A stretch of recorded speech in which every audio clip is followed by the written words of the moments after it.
ایک مرتبہ سورہ الحمد اور 3 بار سورہ اخلاص کی تلاوت فرما کر حسینہ بنت نور الدین اور سکینہ بنت قاسم علی اور روشن ابن قاسم علی اور جملہ مومن مومنات کے روحوں کو پڑھیں۔ صلی اللہ علیہ وسلم۔ بسم اللہ۔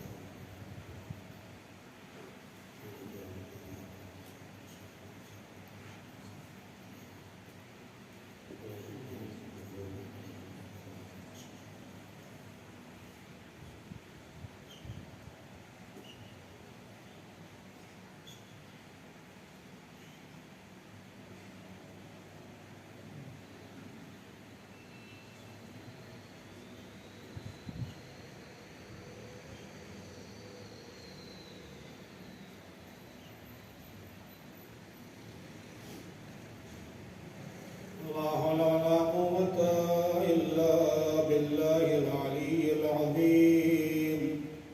أعوذ بالله من الشيطان اللعين الرجيم۔ بسم الله الرحمن الرحيم۔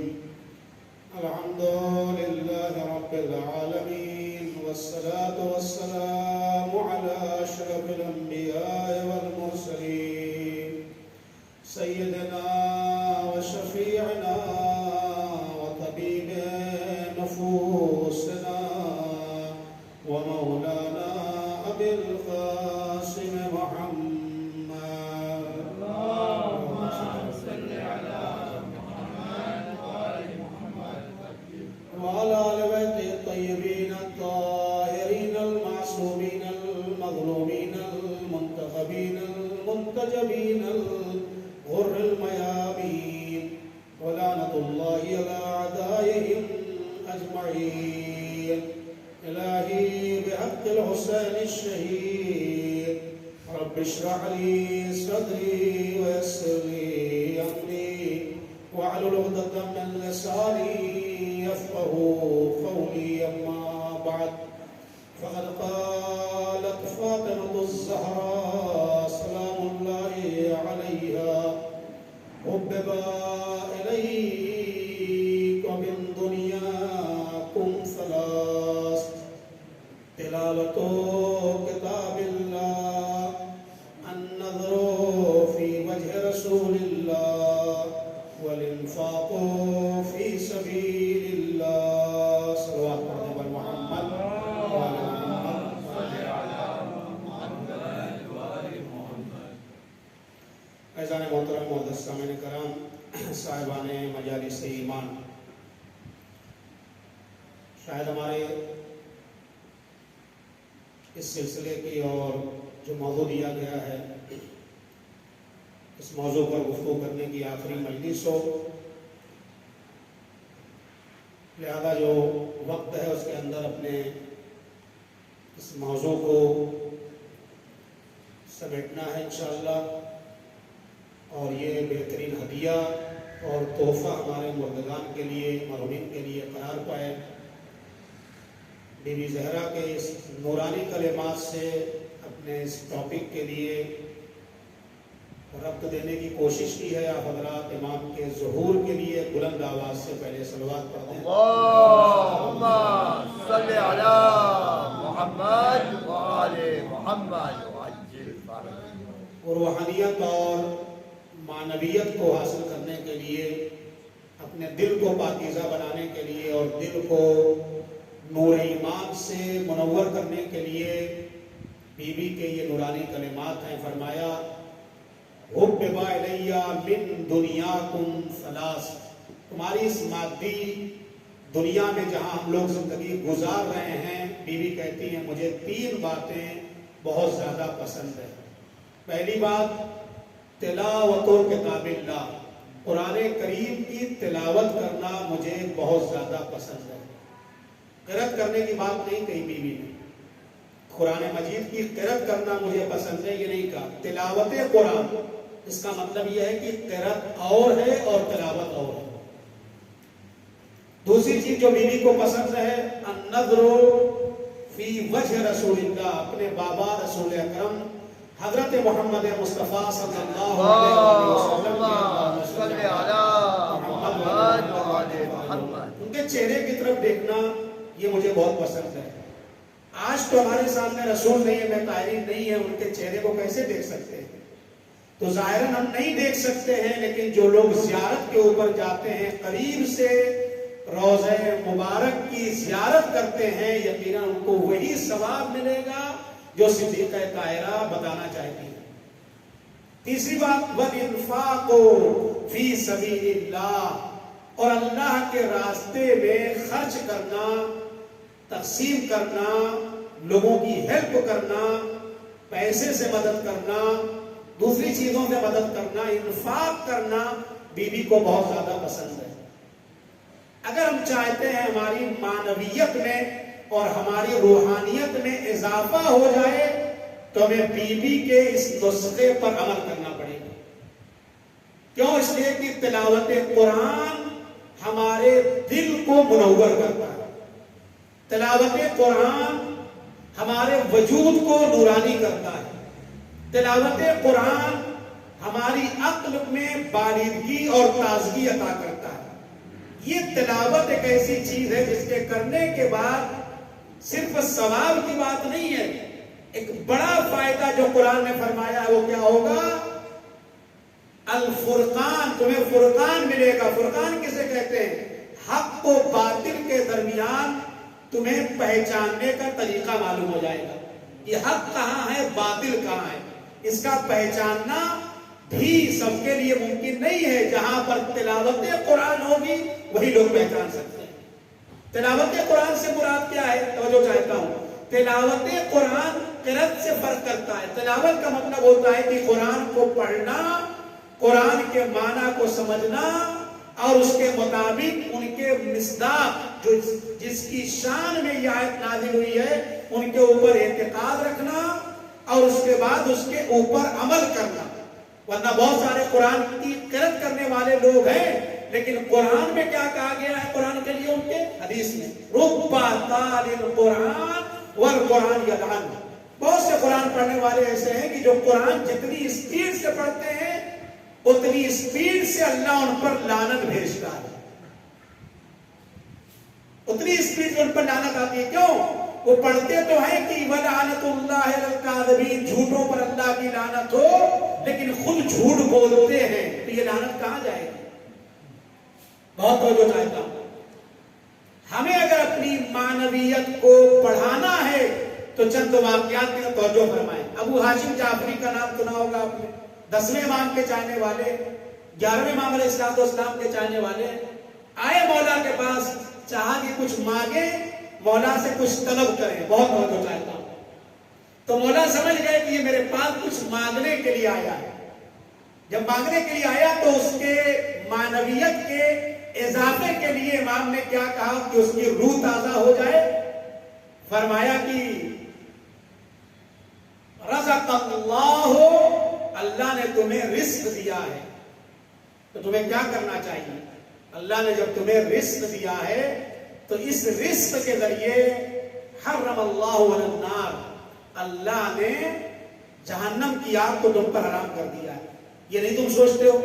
پھر امام نے کہا رزق اللہ العافیہ، اللہ نے تمہیں عافیت، صحت اور تندرستی دی ہے۔ کیوں دی ہے؟ اعانک علی طاعت اللہ، تاکہ اللہ کی تم بندگی کرو۔ یہ چھوٹی نعمت ہے تم کو اللہ نے صحت دی ہے۔ تیسری بات کیا فرمائی امام نے؟ رزق اللہ القنوت، اللہ نے تمہیں قنوت عطا کیا ہے۔ قنوت کا مطلب کیا ہوتا ہے؟ ایک وہ قنوت ہوتا ہے کہ جس کو ہم قنوت پڑھتے ہیں، اور ایک قنوت وہ ہوتا ہے کہ جس کے ذریعے اللہ نے کیا کہا ہے کہ اسانک بالتوازن، کہ جس کے ذریعے تم سماج اور معاشرے میں ذلیل نہیں ہو سکتے ہو۔ ایک ایسی طاقت اور قوت تم کو آپ نے دی ہے۔ جب امام نے یہ 3 باتیں کہہ دی نا تو جناب ہاشم جعفری خاموش ہو گئے۔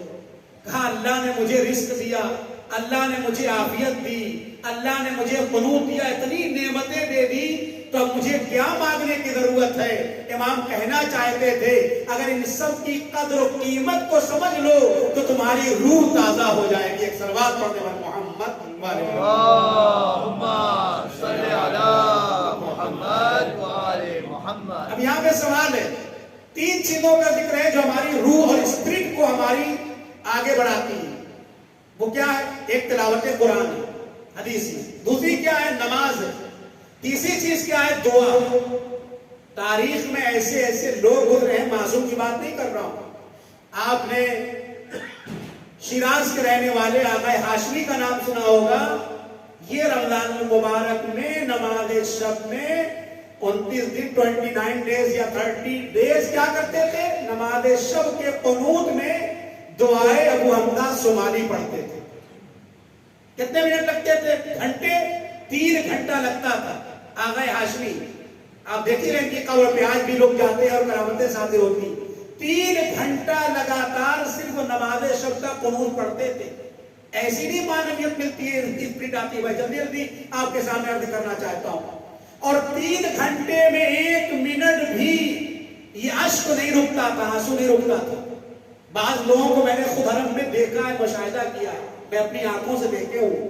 جامع کبیرہ جو حرم میں پڑھتے ہیں، آج شب جمعہ میں لائٹیں بند کر کے بھی معصومہ کے حرم میں نے خود دیکھا ایسے لوگوں کو کہ 1 گھنٹہ مسلسل آنسو ان کا رکتا نہیں ہے، جہاں سے شروع ہوتی ہے جہاں ختم ہو جاتی ہے۔ یہ معنویت کہاں سے آئی؟ دیکھیے 3 گھنٹہ ایک آدمی آ کر کے دعا پڑھتا ہے، اور بھی تاریخ میں نام ہے، ایک شخص ہے جس کا نام لیا ہے۔ اللہ کے کتنے نام ہیں؟ 1000 اللہ کے نام ہے۔ روشن کبیر میں آپ پڑھتے ہیں، جناب ہادی سبزواری نے دعائے جوشن کبیر کی شرح کی اللہ کے ناموں کی، اللہ مومن ہے، اللہ ہادی ہے، اللہ شکور ہے، اللہ غفور ہے، اس کی شرح کی ہے کہ اس کے معنی کیا ہے، اس کے میننگ سے کیا ہے۔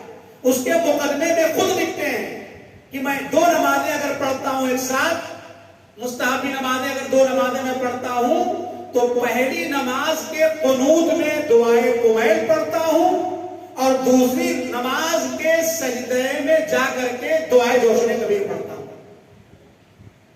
یہ سب معصوم نہیں ہے، یہ شخصیات ہمارے اس دور میں 21ویں صدی کی ہیں کہ جن کی روحانیت اور معنویت کا اندازہ لگائیے کیا عالم ہے۔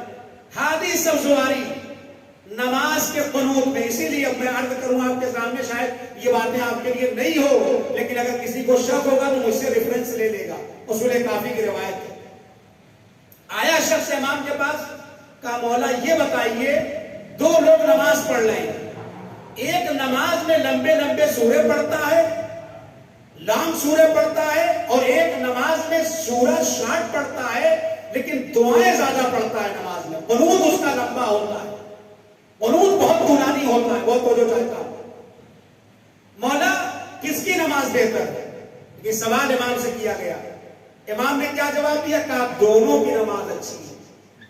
جو نماز میں طولانی لمبے لانگ سورے پڑھتا ہے اس کی نماز بھی بیسٹ ہے، اچھی ہے، اور جو نماز میں سورہ شارٹ پڑھتا ہے، مثلا انا اعطیناک پڑھ دیا، سورہ جمعہ نہیں پڑھا، سورہ یاسین نہیں پڑھا، لمبے سورے ہم نے نہیں پڑھے، سورہ ملک نہیں پڑھا، چھوٹے سورے پڑھے لیکن ہم نے قنوت کو لمبا کر دیا، امام نے کیا کہا دونوں کی نماز اچھی ہے۔ وہ کہتا ہے مولا میں یہ نہیں پوچھنا چاہ رہا، میرا کوشچن یہ ہے کہ ان دونوں میں زیادہ فضیلت کس کی ہے؟ بہت توجہ چاہتا ہوں۔ اس فضیلت کو سمجھنے کے لیے پہلے یہ سمجھ لیجیے، اگر آپ چاہتے ہیں کہ خدا سے باتیں کریں تو آپ قرآن پڑھیں، اگر آپ چاہتے ہیں کہ خدا آپ سے بات کرے، بہت توجہ چاہتا ہوں، 3 طرفہ گفتگو ہوتی ہے، کبھی میں بات کرتا ہوں سامنے والے سے، پہل کرتا ہوں، کبھی سامنے والا مجھ سے بات کرنے میں پہل کرتا ہے، کبھی برابر سے بات کرتے ہیں۔ کہ اگر تم چاہتے ہو کہ خدا تم سے بات کرے، اللہ تم سے بات کرے، تو تم قرآن پڑھو، اور جب چاہتے ہو کہ تم خدا سے بات کرو تو تم دعائیں مانگو، اور جب چاہتے ہو دونوں باتیں کرو تو نماز پڑھو۔ بہت توجہ چاہتا ہوں، یعنی اگر چاہتے ہیں آپ اللہ سے بات کریں، آپ خدا سے بات کریں تو نماز پڑھیں، اگر خدا چاہتا ہے، آپ چاہتے ہیں کہ خدا آپ سے آ کر کے بات کرے تو قرآن پڑھو، اگر چاہتے ہو میں خدا سے بات کروں تو دعا پڑھو۔ سوال کیا ہے اس کا؟ مولا یہ بتائیے آپ کہ جو لمبے لمبے سورے پڑھتا ہے اس کی نماز زیادہ بہتر ہے کہ جو لمبی لمبی دعائیں پڑھتا ہے نماز میں اس کی زیادہ نماز افضل ہے؟ کیا جواب ہے آپ بتائیے آپ کے پاس؟ احسن، جواب اچھا ہے، صحیح جواب دیا۔ امام نے فرمایا کہ جو طولانی سورے پڑھتا ہے، جو سورے پڑھنا عبادت ہے، تلاوت قرآن عبادت ہے، لیکن مثال کے طور پر بھائی صاحب نے اذان کہی اور میں اقامت کہہ رہا ہوں، ایک صاحب قرآن اٹھائے اور قرآن پڑھنے لگے. تو قرآن پڑھنا تو اچھا ہے، لیکن اس وقت تو قرآن پڑھنا مناسب نہیں ہے، کیونکہ ابھی اول وقت نماز کا وقت ہے. اگر تو نماز میں خوش ہوئے پڑے جائیں گے. اب دیکھیے امام نے کیا جواب دیا. امام نے فرمایا کہ اس کی نماز زیادہ افضل ہے کہ جو سورہ تو شارٹ پڑھتا ہے لیکن دعائیں نماز میں زیادہ پڑھتا ہے. اس کا مطلب کیا ہوا؟ یعنی دعا کی اہمیت امام کی نگاہ میں زیادہ ہے. کیوں؟ وجہ بتائی گئی. ان قرآن کی آیت ان الذین یستکبرون عن عبادتی سیدخلون جہنم داخرین. جو میری دعاؤں سے بھاگتے ہیں نا، ان کو میں ذلت کے ساتھ جہنم میں ڈھکیل دوں گا. کیوں؟ یہ تکبر کرتا ہے جو مجھ سے دعا نہیں مانگتا. اس کا مطلب کیا ہے کہ دعا مانگنا خود حکم اللہ ہے.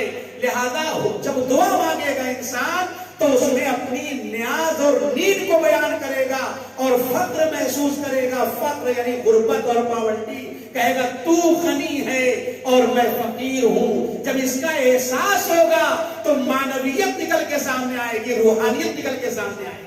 اور جب روحانیت سامنے آئے گی تو اسی لیے امام نے کہا کہ دعاؤں کا مانگنا تلاوت قرآن سے زیادہ افضل ہے. ایک صلوات پڑھنے والے محمد والے محمد. اللہم صلی علی محمد وعلی محمد. تو یہ کس کے ذریعے ہماری روح کے اندر طاقت آئے گی، توانائی پیدا ہوگی. ہماری معنویت میں اضافہ کیسے ہوگا، انکریز کیسے کرے گی، یعنی آگے کیسے بڑھے گی. اس کے لیے دونوں پہلو بتائے گئے. کچھ ایسے ہو گئے جس کی وجہ سے معنویت ختم ہو جائے گی، جیسے جھوٹ بولنا، غیبت کرنا، چغلخوری کرنا، حسد کرنا، لڑائی جھگڑا کرنا. یہ اتنے گناہ کبیرہ جو بیان کیے گئے ہیں اس سے معنویت ختم ہو جائے گی. اور جب دعاؤں کی طرف آئیں گے، نماز کی طرف آئیں گے تو معنویت میں ہماری اضافہ ہوگا. زندہ مثال دے دو، کتنی بڑی معنویت کا نام ہے یہ نماز، جس کے ذریعے ہماری روح تازہ ہوتی ہے. ابھی مثال کے طور پر کوئی صاحب مجھے باہر ملے تو مجھے ان سے 5 منٹ بات کرنی تھی. میں نے ان کو سلام کیا، مصافحہ کیا. 1 منٹ بات کی یا 2 منٹ، پھر سلام کیا، پھر مصافحہ کیا. پھر 2 منٹ گزرا، میں نے پھر سلام کیا، پھر مصافحہ کیا. تو اگر کوئی دور سے دیکھ رہا ہوگا نا تو یہی کہے گا میرے بارے میں کہ ان کا اسکرو ڈھیلا ہو گیا، یہ چل چکے ہیں، ان کا دماغ نہیں کام کر رہا ہے. بھائی جب پہلے ملاقات ہوئی تھی، سلام مصافحہ ہو گیا، بات ختم ہو گئی. یہ بار بار ہر 1 منٹ 2 منٹ کے بعد سلام کر رہے ہیں، مصافحہ کر رہے ہیں. جب رخصت ہوتے تو ایک بار اور کر لیتے. یہ بار بار مذہب کا قانون بھی ہے، چاہے پیڑ آئے چاہے دیوار ہے، کوئی حائل ہونا چاہیے تو دوبارہ سلام آپ کریے. ایک ہی جگہ کھڑے ہوئے چوراہے پر آپ بار بار سلام کر رہے ہیں، بار بار مصافحہ کر رہے ہیں. اس کے کوئی معنی سمجھ نہیں آتا. یہی کام اگر میں مصلی کے باہر کرتا ہوں چوراہے پہ تو سب دیوانہ کہتے ہیں، پاگل کہتے ہیں، پولیس مین کے جیسے لفظ استعمال کرتے ہیں. اور یہی کام آپ آتے ہیں مسجد کے اندر، ساتھ میں 2 آدمی بیٹھتے ہیں، آپ نے کہا 2 رکعت نماز پڑھی صبح کی 2 منٹ میں، آپ نے کہا السلام علیکم علینا، میرے اوپر سلام ہو وعلی عباد اللہ الصالحین، اور جو صالح بندے میرے ساتھ نماز پڑھ رہے ہیں ان پر سلام ہو. بہت توجہ چاہتا ہوں. آپ نے مغرب کی نماز پڑھی، سلام کیا، مجھ پر سلام ہو، صالح بندوں پہ سلام ہو، پھر مصافحہ کیا. پھر نماز ختم ہوئی، آپ دیکھیں عشاء کی، پھر آپ نے سلام کیا السلام علینا، مجھ پر سلام ہو، اور ایسے نماز پڑھتے جائیں گے. ہر 2 منٹ کے بعد سلام بھی کرتے ہیں لوگ، مصافحہ بھی کرتے ہیں. اب کوئی دیوانہ نہیں کہہ رہا ہے تو کیا کوئی فاصلہ ہو گیا؟ یہاں پہ تو ساتھ میں بیٹھے ہوئے تھے، کیوں بار بار سلام کہا جا رہا ہے؟ وہاں دیوانہ کہا گیا، یہاں دیوانہ نہیں کہا جا رہا ہے. کیوں؟ معصوم نے بتایا الصلاۃ معراج المومن، نماز مومن کی معراج ہے. پیغمبر کعبہ قوسین پہ گئے تھے. مومن جب نیت کرتا ہے تو یہ باڈی اور جسم تو یہاں ہوتی ہے، لیکن نیت کرنے کے بعد اس کی روح کعبہ قوسین تک جاتی ہے، اور پرواز کر کے جب دوبارہ آتی ہے تو پھر سلام کرتا ہے اور پھر مصافحہ کرتا ہے. صلوات پڑھ دے بر محمد والے اللہم صلی علی محمد وعلی محمد وعجل فرج. وقت میرا ختم ہو گیا اور میں نے ابھی شروع کیا ہے. یہ اتنا سب لکھ کے لایا تھا، ابھی 2-3 سطر پڑھا ہے. پھر کوئی مسئلہ نہیں. میں چونکہ گفتگو ختم ہو گئی تو جو اہم بات ہے وہ آپ کے سامنے میں پیش کر دوں.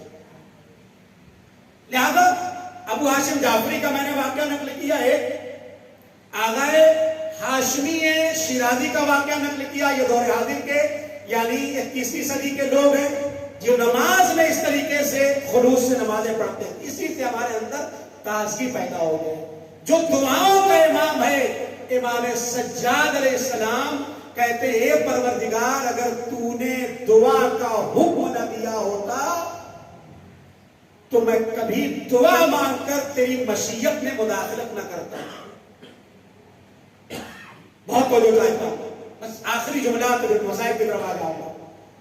اللہ کی نعمتوں کو اگر گنے اور سوچے تو ہماری روح تازہ ہو جائے گی. کیسے؟ ایک سانس لیتا ہے آدمی نا, آپ نے ایسے کیا, کتنی نعمتیں استعمال کی امام کہہ رہے ہیں 200 نعمتوں کا استعمال کیا ایک مرتبہ جب آپ نے سانس لیا. اس کا مطلب کیا ہے؟ ایک مرتبہ اللہ کا شکریہ ادا کرنے کے لیے ایک بار سانس لیتا ہے, ایک بار سانس چھوڑتا ہے. جب ایک شکریہ کے لیے 200 نعمتوں کا استعمال کر رہا ہے انسان تو کیسے شکریہ ادا کر سکتا ہے؟ نہیں کر سکتا. لہذا کیا کہا؟ السعی منی والاکمال من اللہ, کوشش کرنا ہمارا کام ہے, کام کو منزل کمال تک پہنچانا اہل بیت کا کام ہے. ایک صلوات پڑھنے پر محمد وآل محمد. اللهم صل علی محمد وآل محمد. امام خمینی کے بارے میں ملتا ہے کہ جب نماز شب کے لیے اٹھتے تھے کہ جو ٹیشو پیپر ہوتے تھے, پہلے دن جب دیکھا خادم نے کہ ٹیشو پیپر ختم ہو گیا تھا, اتنا گریہ کیا تھا نماز شب میں. لہذا ایک تولیہ حولہ لا کر رکھ دیا کہ آپ جب نماز شب پڑھا کریں تو آنسوؤں کو اس کے اندر پہنچا. یہ تاریخ کی وہ شخصیات ہیں جو جن کے ناموں سے ہم آشنا ہیں. بس اتنی باتیں جو میں نے بتائی کہ نماز ہماری اسپرٹ کو بڑھائے گا, طاقت عطا کرے گا. روزہ, میں نے ابھی اس کے اوپر گفتگو نہیں کی, روزہ رکھنے سے نفس پہ کنٹرول پیدا ہوتا ہے, بھوک پر کنٹرول ہوتا ہے, پیاس پہ کنٹرول ہوتا ہے, دوسری چیزوں پہ کنٹرول ہوتا ہے. تلاوت کلام خدا, اس کے ذریعے ہماری اسپرٹ اور روح کو تازگی آتی ہے. اسی طریقے سے انفاق کرنا اللہ کی راہ میں, اللہ کی راہ میں انفاق. میرے پاس وقت نہیں ہے, مولا کے پاس آیا شخص, کہا مولا میرے پاس کچھ نہیں ہے, کیا کروں؟ کوئی دعا پڑھ دیجیے. کہا جاؤ چند مومنین کی دعوت کر دو, اللہ تمہارے مال میں برکت دے گا. کہا مولا کچھ نہیں ہے, میں دعوت کہاں سے کروں؟ کہا جاؤ گھر کا کوئی سامان بیچ دو, کوئی بھی سامان. اس کے گھر میں ایک کشتی تھی جو ایران میں پیچھے لگاتے ہیں, قالینوں کے پاس رکھی رہتی, جا کے کشتی بیچ دیا اور اس نے دعوت کر دی 10 مومنوں کی. اور امام نے کہا کہ جب وہ مومنین آ جائے تو کھانا کھا لے تو سفرے پہ دعا کروا لینا اپنے لیے. دیکھو تمہاری رزق میں کیسے برکت ہوتا ہے. انفاق کرنا سیکھو, یہ دعوت کرنا بھی انفاق ہے. لہذا بلایا 10 آدمی کو دعوت کی, اس کے بعد ہم لوگوں نے دعا کی. آیا امام کے پاس, کہنے لگا میرے پاس ابھی 40,000 درہم آ گئے. کہا وہ کیسے آ گئے؟ کہا ایک شخص نے بہت پہلے مجھ سے قرض لیا تھا اور میں خود بھول گیا تھا, تب میرے پاس پیسہ تھا, ابھی میں بھول گیا تھا تو آج وہ خود اس نے کال کیا اور کہا کہ بھائی میرے پاس وہ پیسے آمادہ ہو گئے, یہ لے لو. 10 آدمی کی دعوت سے اسی دن برکتیں حاصل ہو گئی. انفاق کرنے تھے. آخری چیز بیان کر کے مسائل پہ آ رہا ہوں, جس کے ذریعے ہماری اسپرٹ کے اندر کامیاں پیدا ہوتی ہیں, کمی آتی ہے, روح مر جاتی ہے, دل مردہ ہو جاتا ہے. وہ بہت ساری چیزیں, ایک دین اور شریعت کا مذاق اڑانا. ہم مسائل کو صحیح سے جانتے نہیں, یہ ہماری ذمہ داری ہے ان مسائل کا سیکھنا جن کی ہماری زندگی میں کام آنے. چاہے وہ بزنس کے مسائل ہیں. مولا کائنات جب جاتے تھے مسجد کوفہ سے نکلتے تو بازار کوفہ میں جاتے اور کہتے تھے یا ایھا الناس الفقہ ثم المتجر, الفقہ ثم المتجر. اے تجارت کرنے والوں پہلے فقہ سیکھو پھر تجارت کرنا. لقمہ حرام ہماری اس روح کو ختم کر دیتا ہے, دل مردہ ہو جاتا ہے. شریعت کا مذاق اڑانا. بس میں مسائل پہ کروا رہا ہوں, جملہ سن لیجیے. شخص آئے, آج کل دیکھیے بہت رائج ہو گیا, مولانا صاحب استخارہ کر دیجیے. ہے کوئی عبادت میں مخالف نہیں ہوں, پہلے آپ سمجھ لیجیے, مجھ سے پوچھ لیجیے کہ بات سمجھ نہیں آئے گی. کوئی عبادت ایسی ہے مولانا صاحب نیت میں کی ہوں, عمل آپ انجام دے دیجیے. مولوی صاحب روزے کی نیت میں کی ہوں, روزہ آپ رکھ دیجیے. نماز کی نیت میں کرتا ہوں, نماز آپ پڑھ دیجیے. تلاوت کی نیت میں کرتا ہوں, تلاوت آپ کر دیجیے. کوئی کہتا ہے نہیں. استخارے میں ہے یہ. مولانا صاحب نیت میں کیے ہوں, استخارہ آپ کر دیجیے. آئے کہنے لگے استخارہ کر دی. ہم نے کہا کیا نیت ہے؟ کہنے لگے وہ تو میرا پرسنل مسئلہ ہے. 4-5 لوگ بیٹھے تھے, ہم نے استخارہ نکال دیا, استخارہ بہتر آ گیا. کہنے لگے ذرا اٹھیے. ہم نے کہا خیریت؟ تو یہ مذاق کرنا دین. ہم نے کہا خیریت؟ تو کہا ذرا کونے میں چلیے. ہم نے کہا کیوں؟ کہا ذرا 5000 روپیہ دیجیے. ہم نے کہا کس بات کے لیے 5000 روپیہ بھائی؟ کہا میں نے یہی نیت کی تھی کہ میں مولوی صاحب سے 5000 ادھار لوں یا نہ لوں, اور ابھی کہہ رہے ہیں استخارہ بہتر آ گیا. بتائیے کیا کریں؟ ہو سکتا ہے مولوی صاحب کے پاس 5 روپیہ بھی نہ ہو, تو یہ 5000 کہاں سے دیں گے؟ اگر میں نے دے دیا تو مجھ سے بڑا کوئی علامہ اور آیت اللہ نہیں ہوگا, میرے آگے آیت اللہ نہیں دے گا, کیونکہ اس کی مشکل حل ہو گئی. اور اگر انکار کر دیا تو یہی کہے گا 10 جگہ بنتے ہیں مولانا اور استخارے کی مخالفت کرتے ہیں. بسا دیا نا. یہ دین کا مذاق ہوا. آپ جب دین کو ہلکا سمجھیں گے تو ہمارا دل مردہ ہو جائے گا. بس یہی پیغام تھا. ہم ایسے کام کریں, تلاوت قرآن کریں, نمازیں پڑھیں, نماز شب ادا کریں, دعائے قمیر پڑھیں, ذات جامع کبیرہ پڑھیں. ان سب کے ذریعے ہماری روح کبھی ہو جائے گی. آئیے کربلا معلیٰ میں آپ دیکھیں, دبین قدح من نحل, ایسے خیام حسینی سے گریہ و بقا کی آوازیں بلند تھیں کہ جیسے مکی کے چھتوں سے آوازیں آتی ہیں. تلاوت قرآن, استغفار, توبہ, یہ ساری چیزیں آپ کے سامنے. اداداروں, آج کی شب میں ایک شخصیت کی بارے میں مصیبتوں کا ذکر کرنا چاہوں گا. جب واقعہ کربلا ہو چکا اور یہ لٹا ہوا قافلہ مدینے پہنچا ہے اداداروں, جب مدینے پہنچا اور پہلی عید آئی, آپ دیکھیں اگر کسی کے گھر میں کوئی موت ہو جاتی ہے نا تو بچے اپنے باپ کو تلاش کرتے ہیں عید کے دن. اے بابا عید کا دن آ گیا, اب کہاں چلے گئے؟ یہ نگاہیں تلاش کرتی ہیں. اے عزادارو, جب پہلی عید آئی نا تو ام البنین کے ہاں پرسے کے لیے گئی ہیں خواتین. ارے آگے آگے جناب زینب, میں پوچھنا چاہتا ہوں یہ پرسے کے لیے ام البنین کے گھر کیوں جایا جا رہا ہے؟ بتایا گیا ارے جناب زینب کے شوہر تو زندہ تھے نا, لیکن ام البنین کی گود بھی اجڑ گئی, سہاگ بھی اجڑ گیا, چاروں بیٹے کربلا میں شہید ہو گئے, ان کے والیوں وارث کو مار دیا گیا. اے عزادارو, آئی جناب زینب بیویوں کے ساتھ ام البنین کے دروازے پر دروازہ کھٹکھٹایا. دروازہ جب کھولا عجیب منظر دیکھا, کائنات کی شہزادی زینب میرے گھر پہ آئی ہے. پورا دروازہ ام البنین نے کھول دیا. بیوی, یہ آپ کا گھر ہے عزادارو, عید کا دن ہے, چاہ پرسا دے نہیں والا عباس کا ام البنین کو. لیکن ایک مرتبہ جناب ام البنین کھڑی ہو جاتی ہے, کہتی ہے اے بی بی زینب, ارے ابھی آپ بیٹھ جائیے, لیکن اتنا میں کہنا چاہوں گی, ارے گھر میں کوئی ہے نہیں, گھر میں کئی دن سے چولہا نہیں جلا ہے. بس سنیے گا عزادارو, ایک مرتبہ پرسے کو بھی روک دیا. عباس کا ایک بیٹا تھا جس کا نام فضل تھا, اس کو قریب بلایا, وہ مجلس تمام ہو رہی ہے. جب فضل قریب آئے, ایک سوکھا کا مشکیزہ نکالا, فضل کے کاندھے پہ ڈالا, کہے عباس کے بیٹے فضل, کربلا کے پیاسے آپ کے گھر پہ مہمان ہیں, ذرا پانی کی سبیل کر دو میرے لال. ارے جیسے ہی فضل گھر سے نکلے, زینب کا دل بھرایا.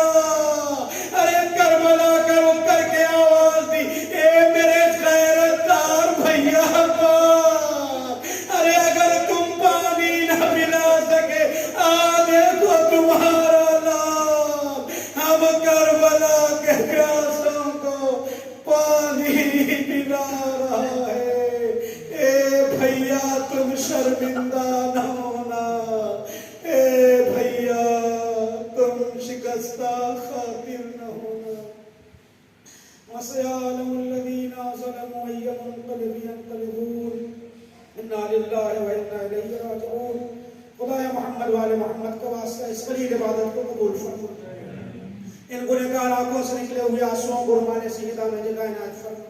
انہی آنسوؤں کو روز محشر ہماری بخشش کا ذریعہ قرار دے. اے میرے پروردگار, جملہ مرحومین پر آج کی شب خصوصی برکتیں, رحمتیں, کرامتیں نازل فرما. اے میرے اللہ، اے میرے پروردگار، پرچم تشیع کو بلند فرما دے، تمام ظالم حکومتوں کو نیست نابود فرما دے، امریکہ، اسرائیل، برطانیہ، اسلامی دشمن طاقتوں کو صفحہ ہستی سے ختم کر دے، نظام جمہوریہ اسلام، حزب اللہ اور انصار اللہ اور جہاں جہاں مجاہدین اس وقت محاذ پر موجود ہیں ان کو کامیابی عطا فرما۔ اے میرے اللہ، ہماری اولاد کو سیرت اہل بیت پر چلنے والوں میں قرار دینا، شب جمعہ ہے، ہمارے گناہوں کو معاف فرما، ہمارے والدین کی خطاؤں کو درگزر فرما۔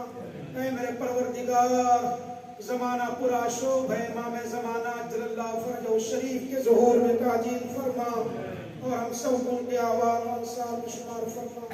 آپ حضرات سے پھر سے التماس سے ایک مرتبہ سورہ فاتحہ اور 3 مرتبہ سورہ اخلاص کی دعا فرما کر حسینہ بنت نور الدین اور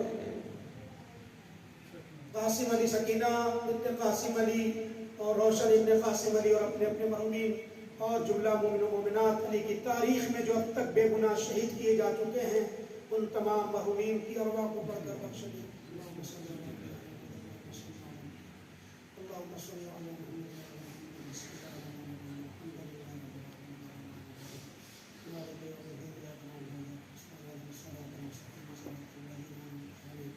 غير المغضوب عليهم ولا الضالين، بسم الله الرحمن الرحيم، لا اله الا الله ولم يكن له كفوا احد، بسم الله الرحمن الرحيم، قل الله احد الله الصمد لم يلد ولم يولد ولم يكن له كفوا احد، بسم الله الرحمن الرحيم، قل الله احد الله الصمد لم يلد ولم يولد